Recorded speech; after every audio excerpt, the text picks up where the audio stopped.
good morning! Ang tanong, ano nga pala itong aking hawak-hawak? So, sa mga hindi po nakakaalam, ito ay kasbara sa Arabic and coriander naman sa English. So, ayan. So, pinili ko siya, tinanggal ko yung mga, yung mga black-black niya.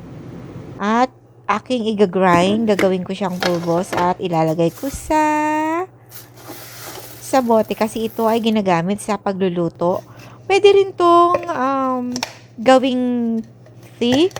Sabi ni Madam, maano raw to sa tiyan, gamot daw to sa tiyan, ang kasbara or coriander. So, kailangan ko lang na durugin lahat para pag magluluto si Madam ay kuha na lang siya ng kuha. Ayan. So, sobrang bango niya. Sobrang bango. Hinahalo to sa mga pagluluto, sa mga sa lahat ng mga lutuin, nilalagay itong kasbara or coriander. Yan. May na siya. Yan, ganyan.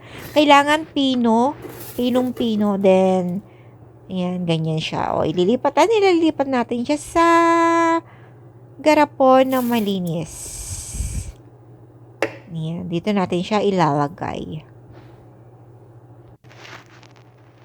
Ayan, charan! Ayan na siya. Finished product na siya. Ayan, kasbara! Thank you for watching, guys. Love ya. Follow me for more.